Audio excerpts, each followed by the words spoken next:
This is Andrew Hada from Nothing Ventured Media. I want to tell you about all the feature films we've made and how you can see them right now. The last one is a zombie drama about how a pandemic and isolation could drive a group of people mad. When the virus hits, John finds himself alone and scared until he meets Michael, his protector. But when Karina, another survivor, enters the mix, everything that John and Michael knew will be turned on its head. The last one's is a zombie virus movie that's somehow even more relevant today. Plus, it has zombies. Check it out. Borderland is a mexploitation film about living in El Paso. When Sarah finds herself in debt to the cartels, she has until sunrise to find some missing monies with the help of her executioner. Borderland is a true midnight movie and a lot of fun. The documentary Humble Spirits tells the story of the Hahn family, including champion Jennifer Hahn from El Paso, Texas. The entire Hahn family has grown up in the combat sports and has helped shape who they are both in and out of the ring. Humble Spirits, a family of fighters, is the perfect documentary for boxing fans of all ages. Finally, The Empty Space, winner of multiple awards, including the Sacramento Horror Film Festival's Best of the Best, is a cosmic horror about Amy Andrews, who's dealing with anxiety and depression after a violent attack that killed her husband. As she tries to find herself, she starts to lose her grasp on reality. Or could it be something much more sinister? The Empty Space is full of twists and turns, with Grace DeWilder of Rue Morgue magazine calling it a powerful film full of excellent performances by practically every cast member. All of Andrew Hada's movies are available to rent or buy on streaming services such as Tubi, Amazon, and many other places. And if that's not enough for you, Hada Films is home to all of our short films. So take a look around and see what you like. Spend your day with Hada Films and Nothing Ventured Media. Now, let's start the bomb squad.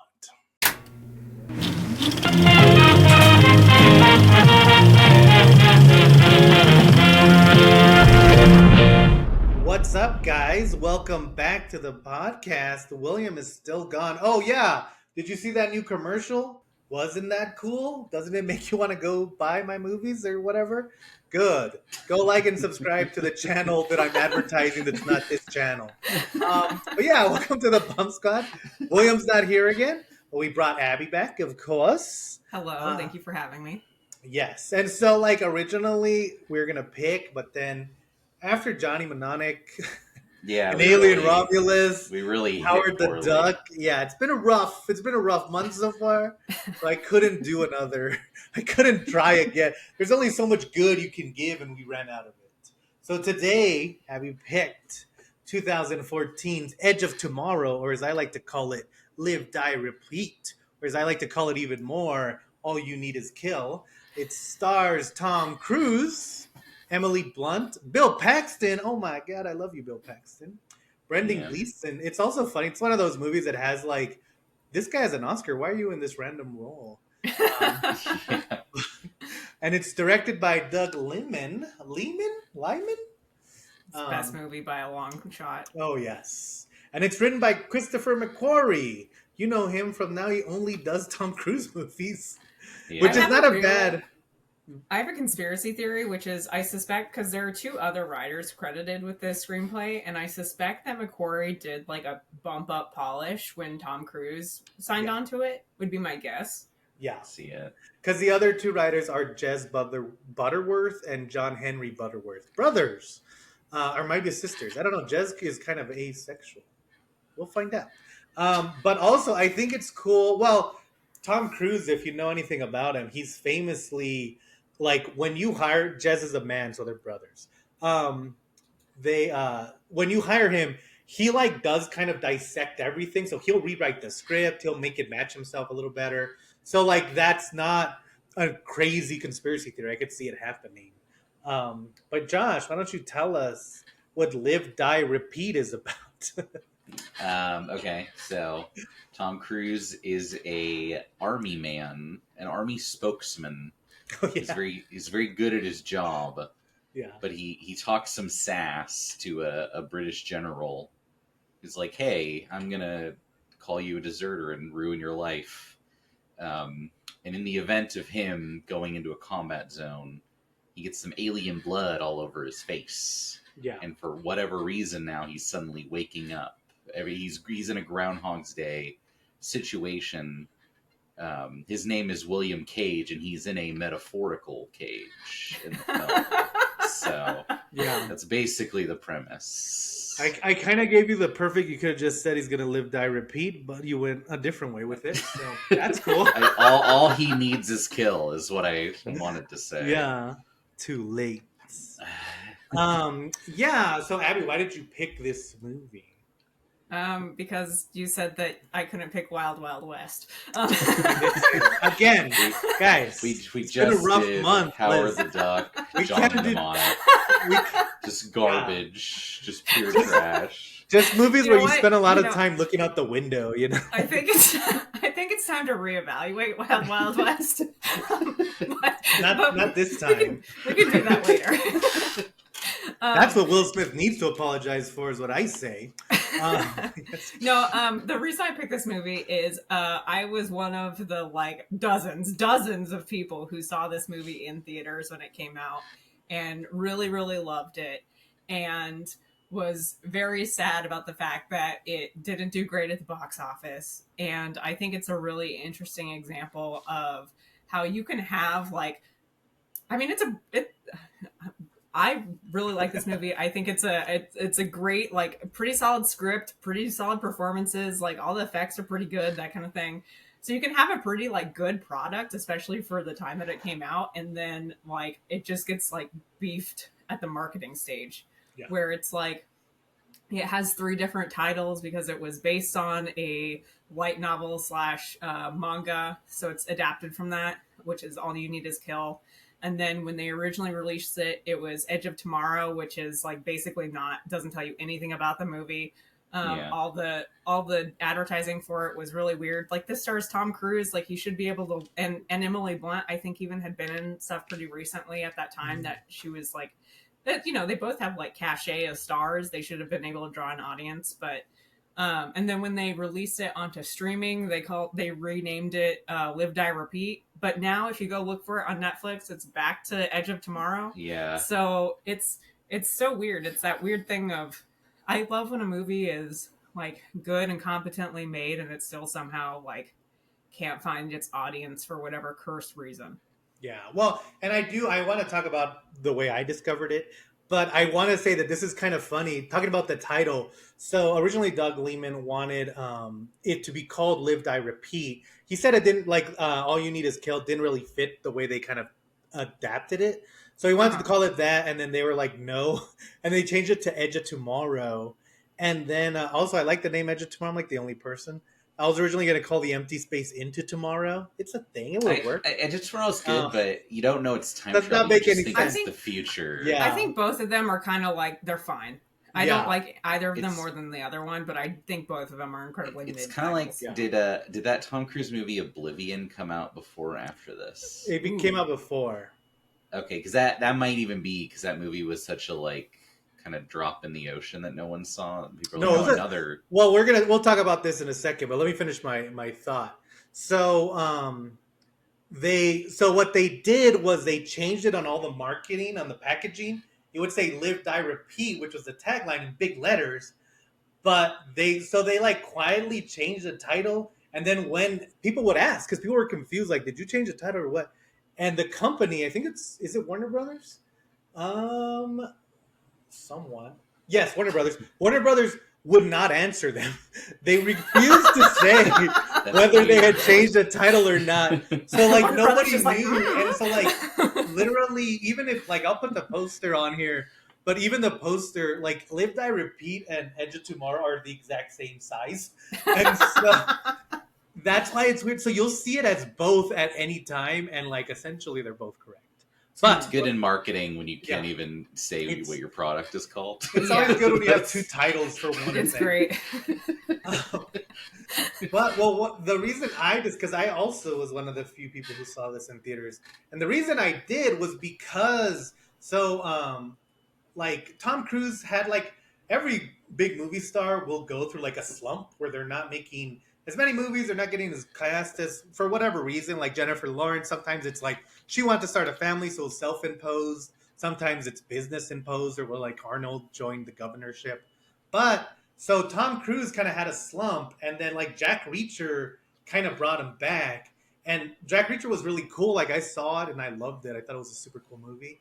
And then he made Oblivion, and Oblivion was kind of, it was a huge, like a sleeper hit. It was $100 million budget and it made $300 million Oh, back. really? And people were not expecting it to be a hit, but I saw, and this is kind of when like Tom Cruise was starting to get that reputation of being like Mr. Movie Guy.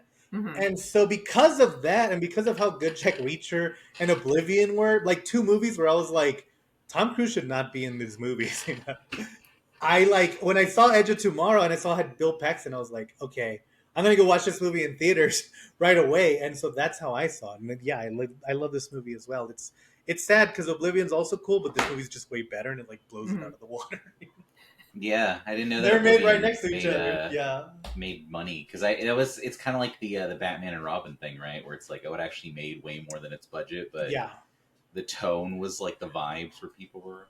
And it was one of those movies where like it was a moderate hit, but it was like they were kind of expecting it to not be a hit, so that kind of like I mean it was the director who ended up doing Tron, and now he's gone on to do like a bunch of other movies, and so yeah, so he's gonna do Gears of War, you know? So, fun stuff. Oh, he did Top Gun, of course, working with Tom Cruise again. So like it made careers, that movie, and then Edge of Tomorrow is kind of like, I think it was like where they were trusting Tom Cruise a little bit more to be a movie star again, and so this was like a big kind of push for him. The swing, Just and it sad should that have it- works. yeah. This movie's great. This movie rocks, and I think like this one and Dread are probably the two biggest like Oh. recent action movie. Like that, everyone who sees it likes it. Like there's no like, because like I love like John Carter, which was also a huge bomb, but like I can see why people didn't like it. But like this one and Dread, I've never heard anyone say anything like Yeah. negative about Yeah. it. Yeah, it's more just getting them to watch it because people are like, "What Yeah. is this? Why haven't I heard of this?" Yeah. You're like, "No, it's actually good. Trust me." Yeah. Yeah. But like talking about the movie, so the movie starts out, and like one of the cool things about it is that I think like all my favorite Tom Cruise characters, and I just saw Magnolia last night. It was a very weird double feature, but it's like to me the best Tom Cruise movies are the ones that take like Magnolia does it, this one does it, and Collateral does it, where they take his kind of reputation and the fact that he is a movie star, and they kind of like subvert it. Like in this one, he's playing like this Tom Cruise type character. He's like swarmy. It's like the most swarmy Tom Cruise has ever been. And like, so that scene at the very beginning, he like comes in, like we see him on the news, and he comes in, he's talking to the general played by Brendan Gleeson, and like the general is about to like punish him and send him to like the barricades to do like to get in the war, and like Tom Cruise like does not understand, and he tries to like get out of it with every single answer he Kind of like gives. talk his way. Like I'm gonna it's blackmail this it's- like it's actually- general. it's funny because, and I do forget this because at first he's like, "Oh yeah, we just want you to go down there and like just be with like the press and take pictures." And Tom Cruise like won't even do that. He's such a Yeah. like smarmy coward, and I love that because I feel Yeah. that almost like helps. And it's just only like his- after he blackmails him that he's like, Yeah. "No, you're a deserter. Fuck you. You're arrested." you know. My favorite part is like Brendan Gleeson is like just talking to him casually. He's like, "Yeah, there's a lot of men that's gonna die," and then Tom Cruise is like, "I know. After this, maybe we can make you like a senator." Or like he's like immediately trying to sell him for no real reason. You know, it's just like that's just how his brain works. And I mean, that whole sequence. So then they take him away. They're going to like he tries to run away, and they take him to the barracks or whatever. But that whole thing is just Tom Cruise like using that reputation because he's trying to everyone he talks to, he tries to do that thing where he like tries to be their friend, and when that doesn't work, he like straightens up and tries to like order them to do it, and it never works on anyone. But it's funny that he keeps trying the same failed things, you know? Just his personality. Yeah, a guy who is used to getting away with everything based purely on like his face card. Yeah. Yeah, Mr. Riz, yeah. This leads to him being woken up and meeting Bill Paxton, best Yeah. character in the film. Well, Vex is a lot of fun. He's because he tries to kind of be like, aren't you an American? He goes, no, sir, I'm from Kentucky. Yeah. It's just like shuts him down immediately. Yeah, I like that Very like everything. Oh, go I ahead. think he's got a great line where he's like, "Hope in the form of glorious combat." Like that's it's incredible. They Yeah. also they do the thing, and I love this in movies because I used to hate when a movie just tells you its themes, but movies are so dumb now. I'm like, just do it because audiences need to like understand this. Where Bill Paxton leads him to the barracks where he meets J Squad, who are all of his buddies, and they are gambling. And Bill Paxton gets angry because he's like, "No, I don't want." And they're like, "He's like, why do I hate gambling, Squad?" They're like, "Oh, because you don't believe in luck, because you don't think fate should like be anything but your own personal choice." Which is literally Tom Cruise's like journey through the movie, as he's like kind of mastering his own fate after trying to Yeah. run from it the whole time. And I really appreciate them just laying it all out like that in the first 10 minutes. You know what I Yeah. mean?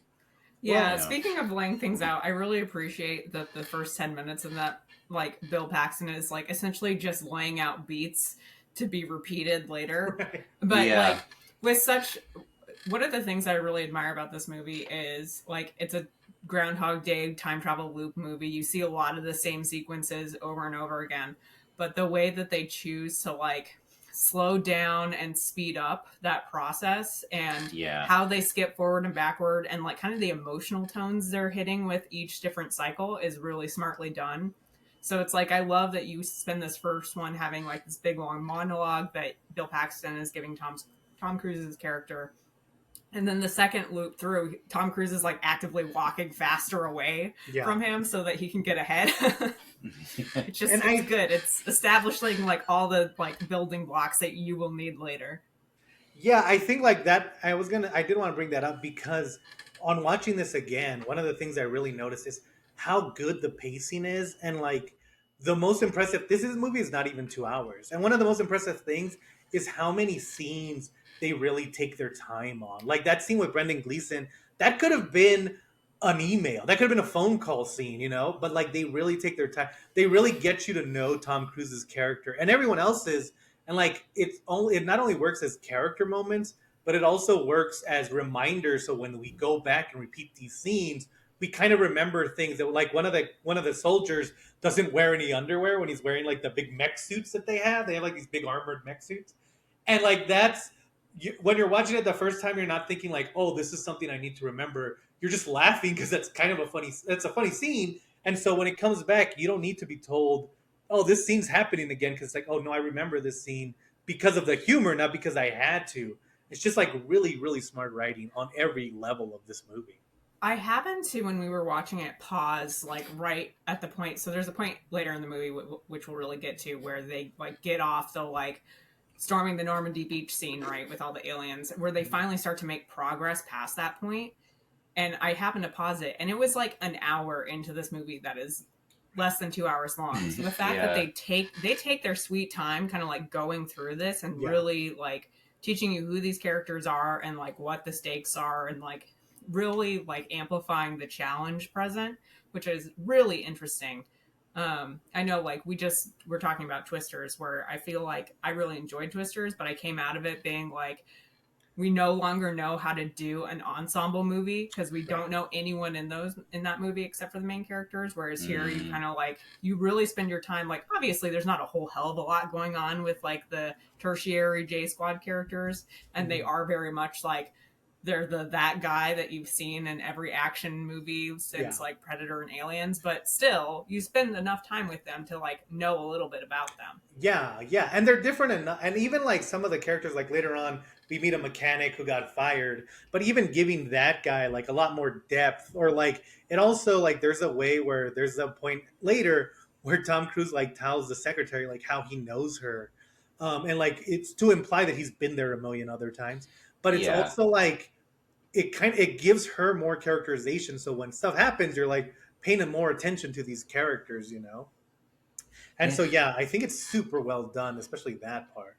It's a lot of very good editing. It's also, I thought it was a really good choice to you don't really see the aliens for the first like 30 plus minutes of the We movie. haven't even mentioned the aliens, really. I know, because it's very like and it is kind of because they're called mimics, Mhm. and kind of traditionally the mimic is like it looks like something else, and then it attacks you. And I think in this, they're just kind of hidden, and then they just kind of spring up out of the ground and stuff like that.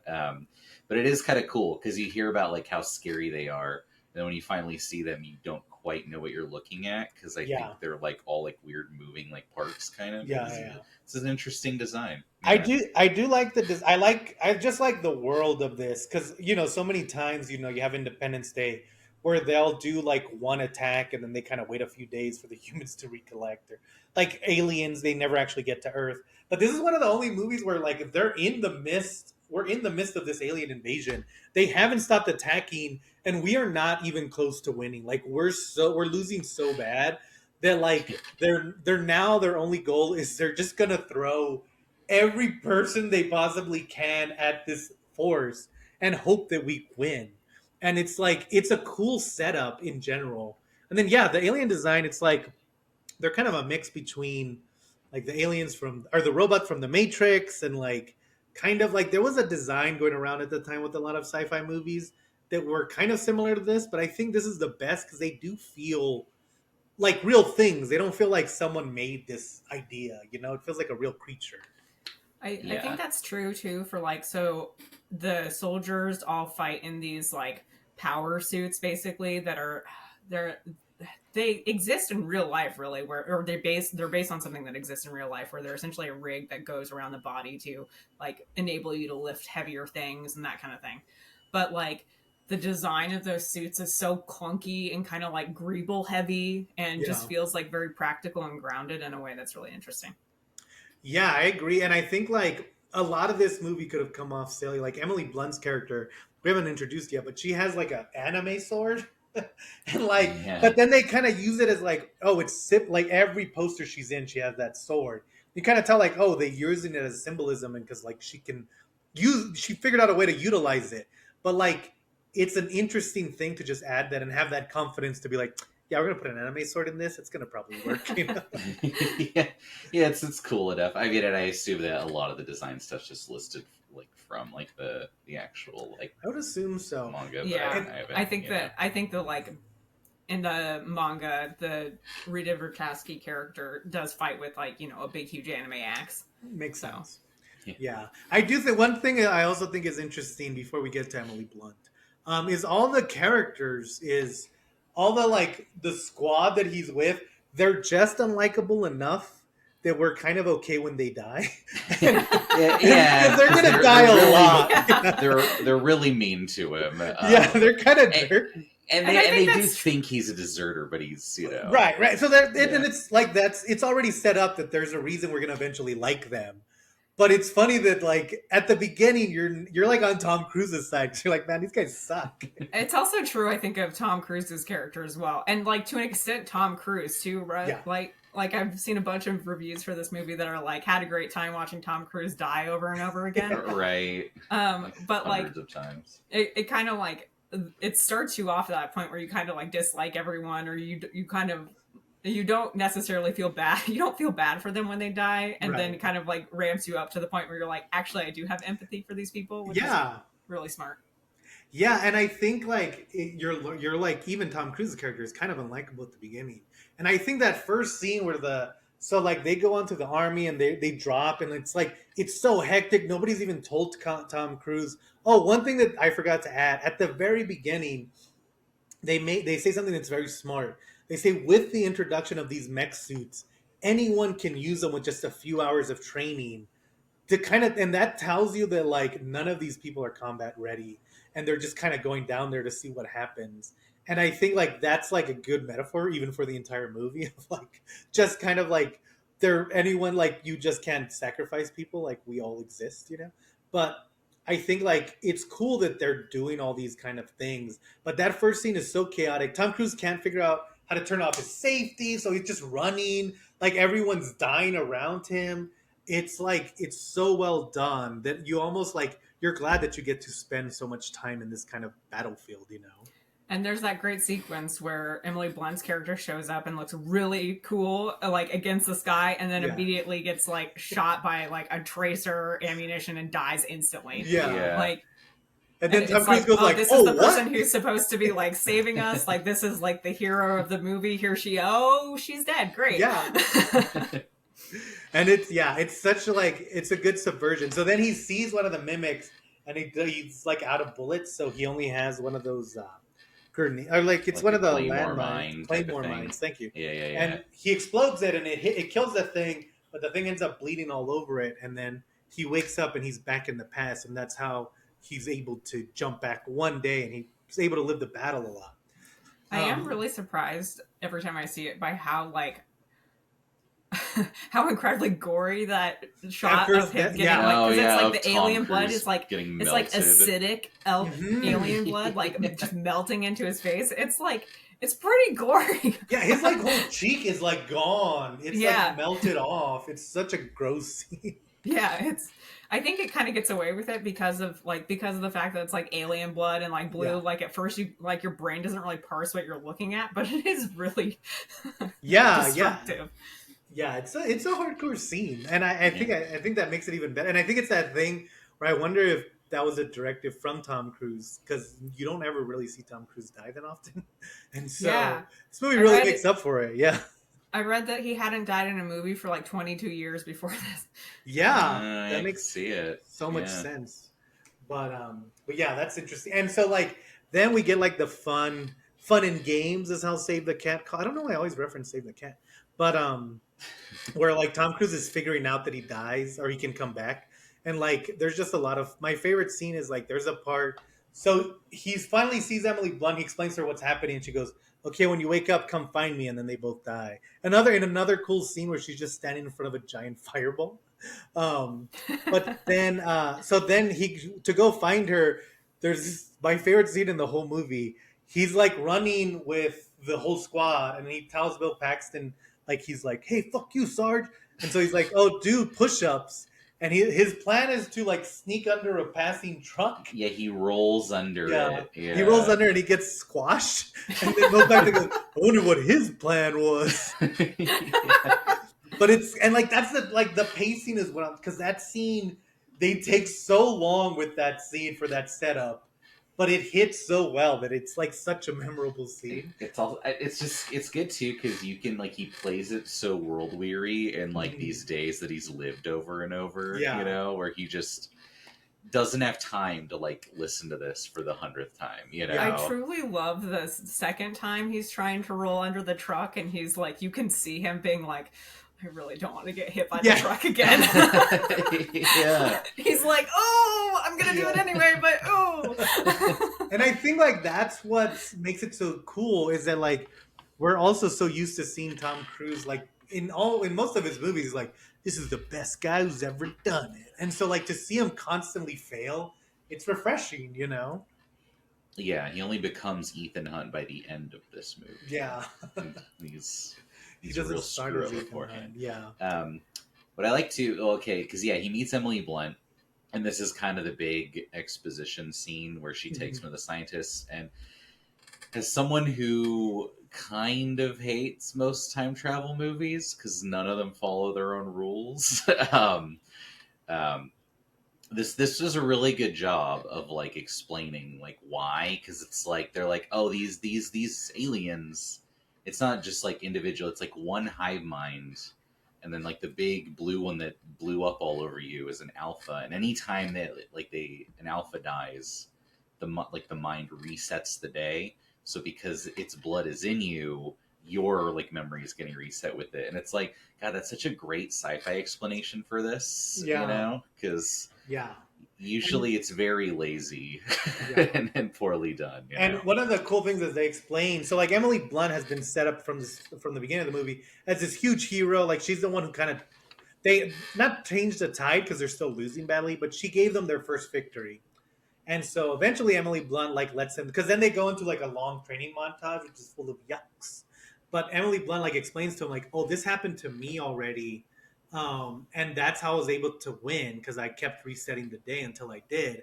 But then one day I got like hurt and I had a blood transplant and that's turned everything off, so I can't do it anymore. You're the only one who can do it, which is also cool because like you don't question why like Emily Blunt's a badass, and then you don't question like why she's still a badass, because it's like, oh yeah, she's probably had months or years of training Yeah, of having to right. do the same thing over, and so she knows.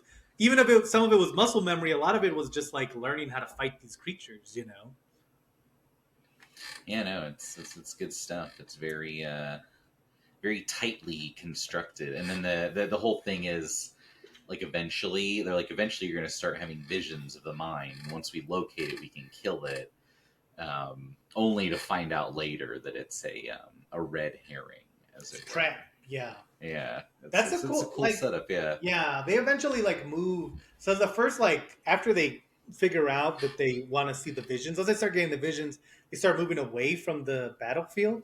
And then there's like a funny scene where like the guy who doesn't ever wear pants gets crushed by a plane every time. And there's a cool scene where Tom Cruise like watches him and like doesn't help him at all. And I think like it's a smart scene because it's like showing how Tom Cruise like is getting kind of burned out, and it also like reminds us like, oh yeah, he's kind of letting all these people die, so that when he kind of rescues them, we understand that he's changed. But I I think think like, oh, go ahead. too there's like two really great like uses of the like repeat cycle in this first section of like there's the training montage with Tom Cruise where his character dies like a bunch of times and it's comedic. And then when they start, after you kind of learn what their goal is of trying to find this, I think it's called the Omega, which is like the alien like hive mind The thing that big they one, have to yeah. kill, yeah, is they're trying to get Rita off the beach and to the alien hive mind so she can kill it because she's like a better fighter than Tom Cruise is, just by merit of having already done this basically.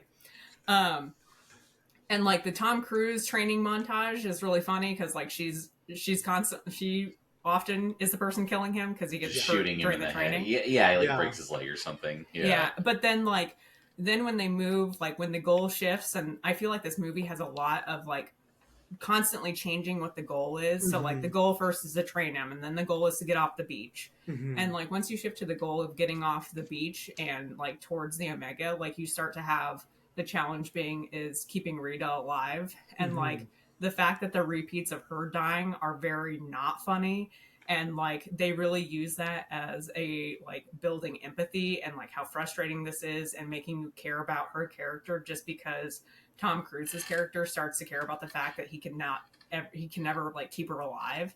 It's really really smartly done in terms of like tone. yeah, Yeah. yeah. And Emily Blunt's character is such a strong one in this movie where it's like it's one of those roles where she doesn't like she has a standout scene where she's like doing push-ups just because she looks like a badass. But she's like so part of the story, she's so integral to the story that she's not so much like she doesn't have any standout scenes. She just stands out the whole time.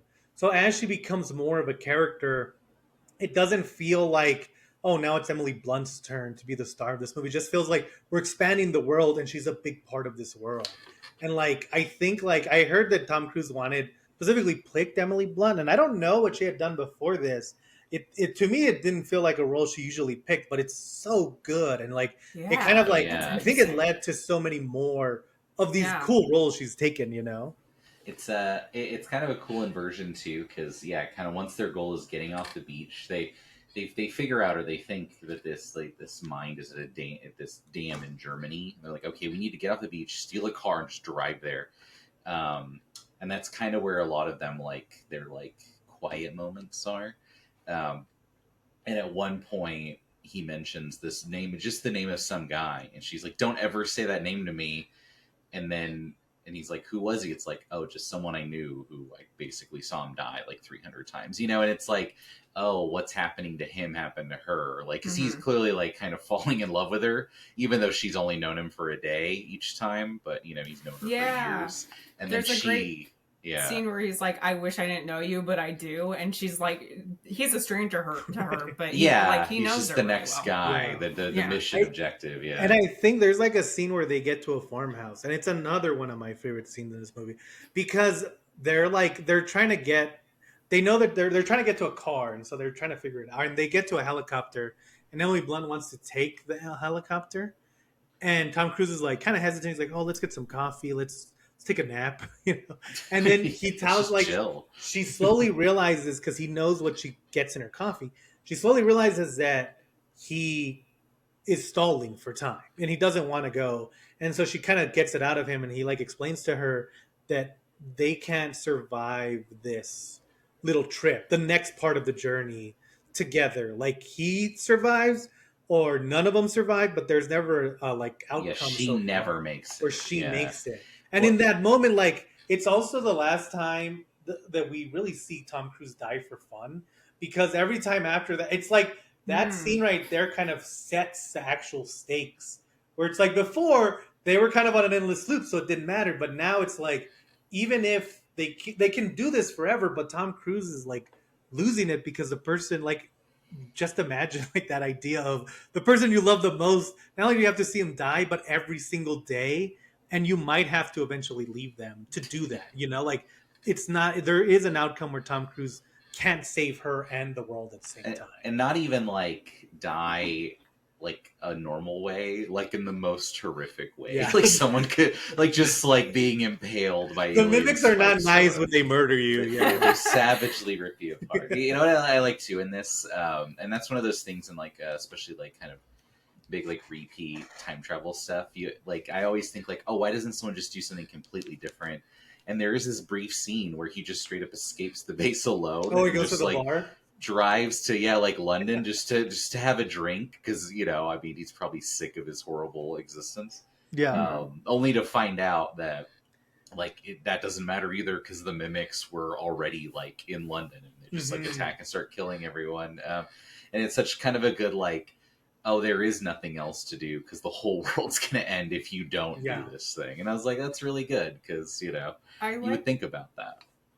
Yeah, and I like to like around this part of the movie we start to there's a real feeling of like we no longer not that we necessarily saw every loop before, but we definitely are not seeing the first time or even like the Mhm. fourth time that something has been Right. tried. Right. Like We the lose order. farmhouse stuff, Mhm. like he kind of like plays it of like maybe we haven't done this one yet, but like clearly it's kind of like slowly revealed as Emily Blunt figures out something that's weird is that you also become certain that this is not the first time that he's been here. And like you see it later when so after he eventually gets to the dam and kind of discovers that actually the brain is not the brain of the alien organism is not there and it was all a red herring It was a essentially. fake signal. Yeah, That's it was cool a fake twist. signal, and they decide that they have to go to Whitehall to break in to get like a tracker that the engineer scientist guy had designed and was there. Is like you he already knows like how to get them into the room, so like clearly they've done this a bunch of times Right. before. And again, like goal shifting there too is like so no longer is the goal get off the beach and get to the alien brain. It's now get into Whitehall. Yeah, like talk the general into Yeah. giving us this thing Yeah. that is safe. Yeah. Well, And that that's is a good 'cause- scene too, because yeah. like that's the one where you could tell. Well, like it's just Tom Cruise. Like he's when he gives a speech to the general, he's trying to explain to him. They do a really funny thing where he repeats what he's told someone else about. Like he has this kind of speech prepared where he says, "I'm going to start telling you something. And it's going to sound crazy, but the more I talk, the less crazy it's going to sound." And he repeats that to three different characters. And I think that's funny because it feels like he's had to repeat it, so he's had to explain what he's doing so Yeah. many times that now he has this memory in his head of just having the speech prepared. And like that's another cool like little thing that you don't think about, but that would happen, you know. Yeah, And he's then been workshopping his like Yeah. marketing pitch, and this time it works. Yeah. And I because those- he's changed as a person and now can be respected by the general. yeah. And it's such a funny like there's so many parts where he's saying the speech and you can just tell just from his acting that he's like his character is exhausted from saying the speech so many Yeah, times. he's just like, please let this Yeah. be the time that like gets through. Yeah, you and know? I think it's like there's like even like little stuff where Tom Cruise will like there's a scene where they're walking up the stairs and Tom Cruise like that guy recognizes you, so just stay in line with me. And like the guy like when they walk, Tom Cruise completely blocking Emily Blunt.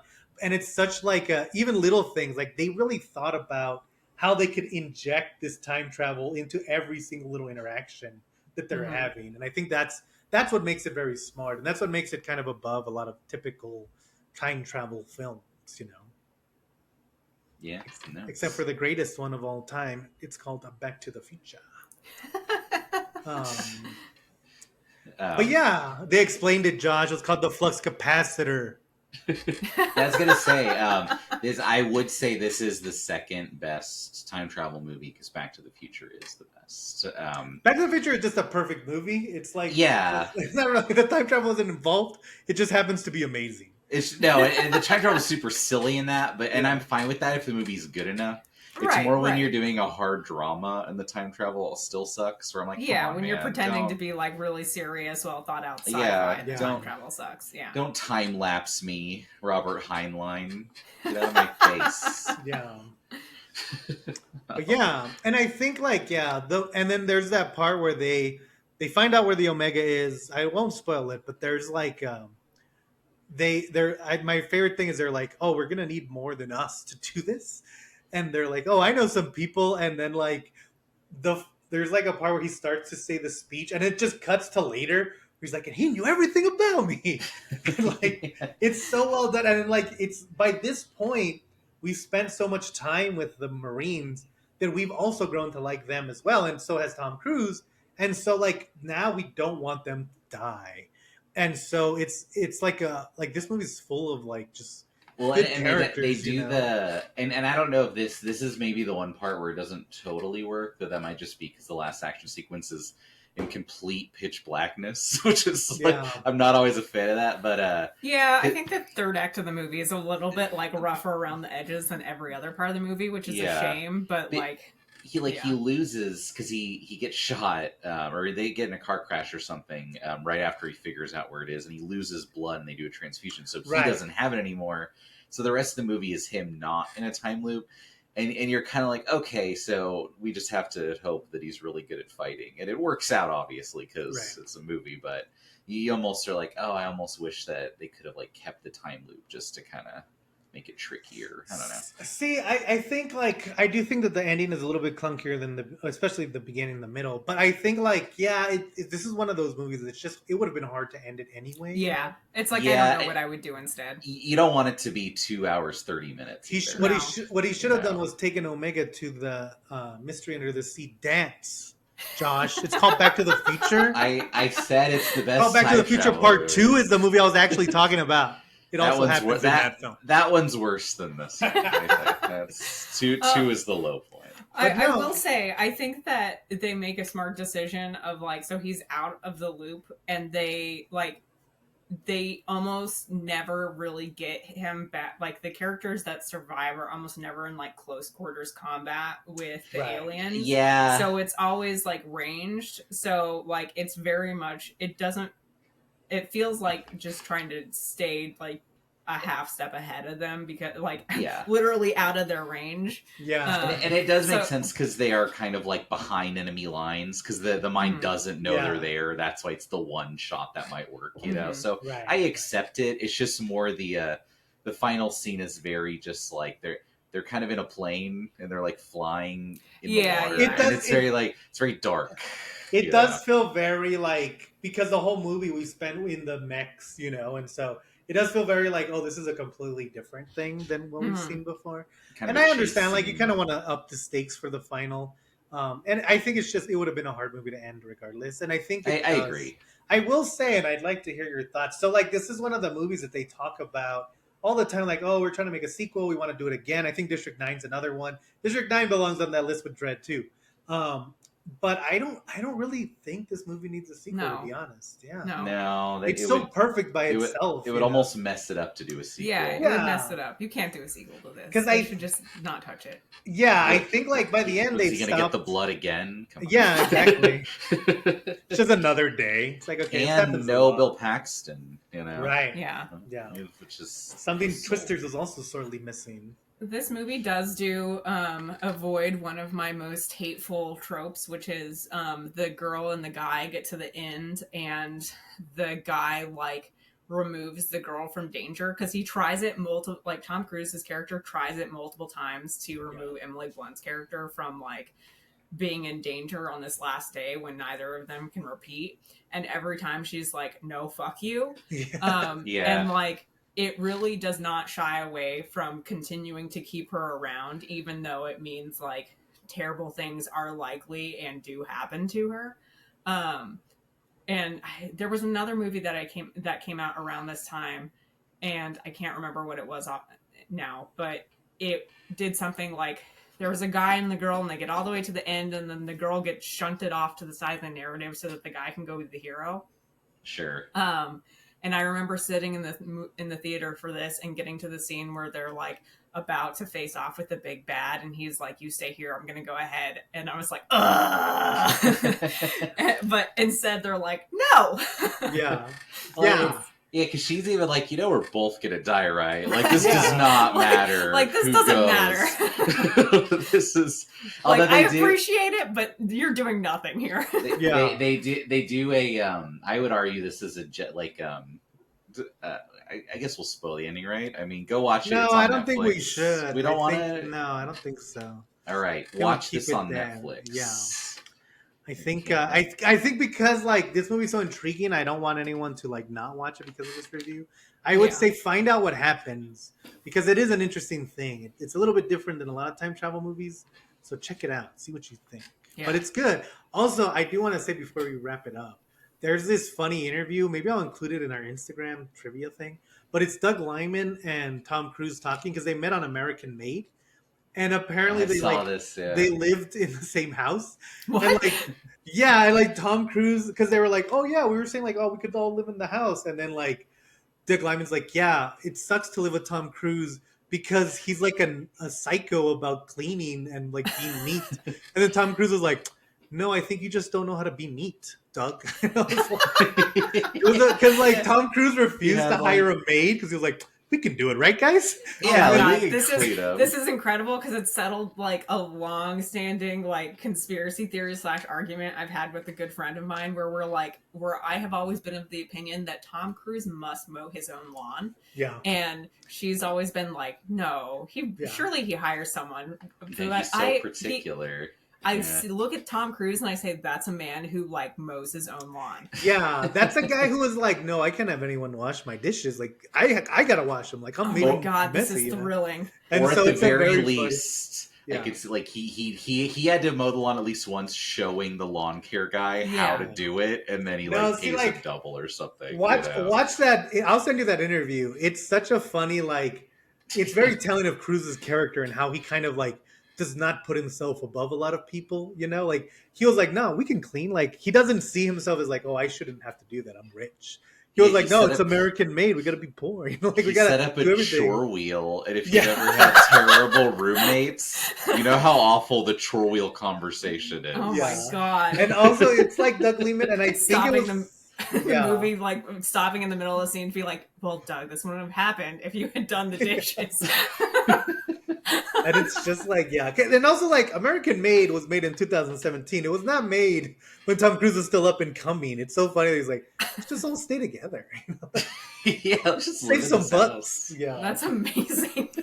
Yeah, no, it's a fun. It's fun. That's incredible. I know. But yeah, this movie, I mean, Edge of Tomorrow, it's one of my favorites. It's so good. I would definitely check it out.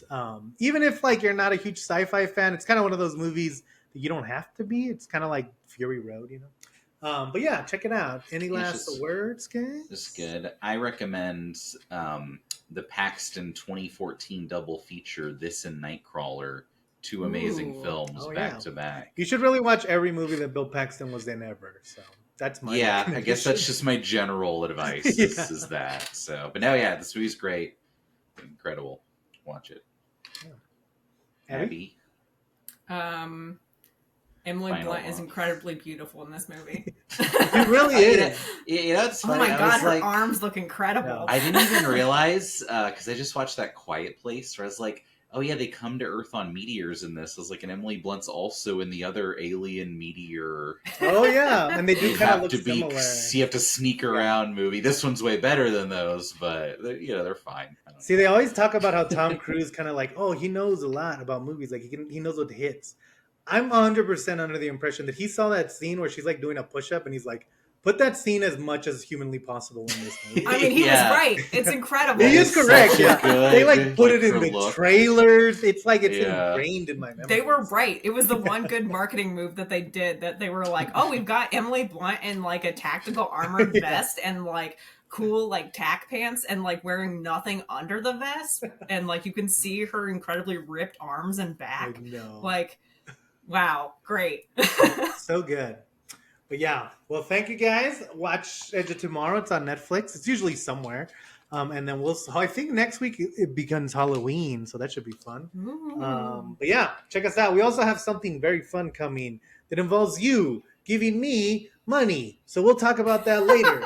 But yeah, we'll see you guys next time on the Bomb Squad. Hopefully, people are still listening to this part because this is the most important part, the part where you pay me.